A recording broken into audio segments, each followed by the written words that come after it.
What is an FPGA? My name is Greidi, I'm with Simply Embedded, and today I'm going to talk about the basics of FPGAs. So let's get started.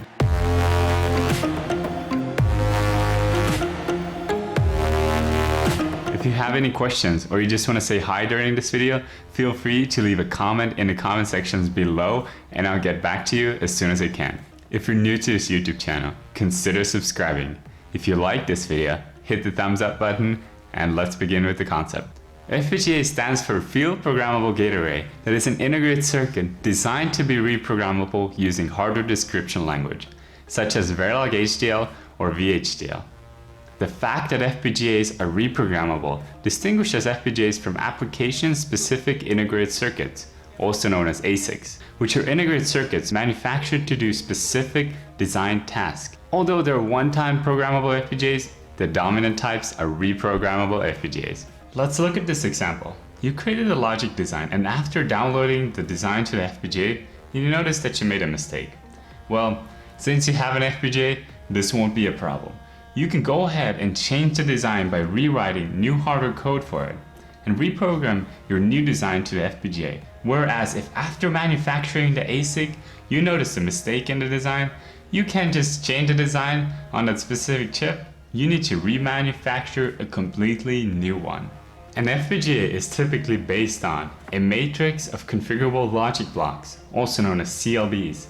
CLBs are made out of 4 basic components: lookup tables, multiplexers, full adder, and D flip-flop. Reconfigurable interconnects.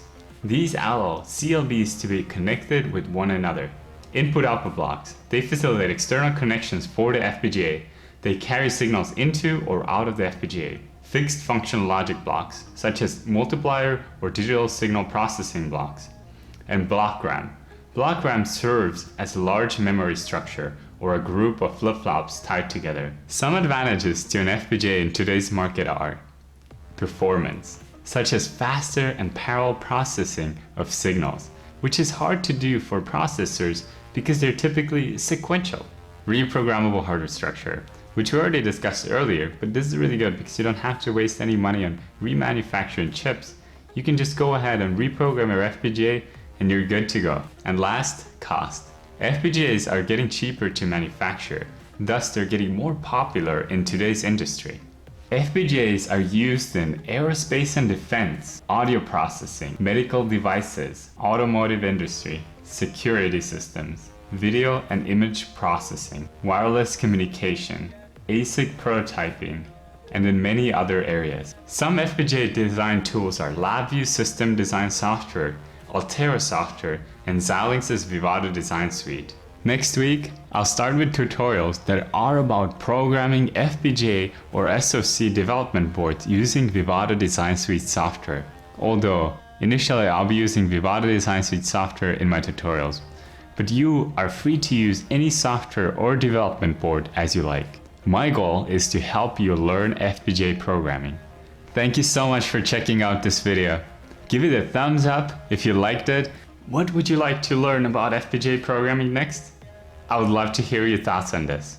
Leave your answer in the comment section below. If you haven't done this yet, consider subscribing to my YouTube channel. If you're eager to learn more, click on the screen to see another video from Simply Embedded. Seriously, click on the screen. Come on, don't be shy. Click on the screen.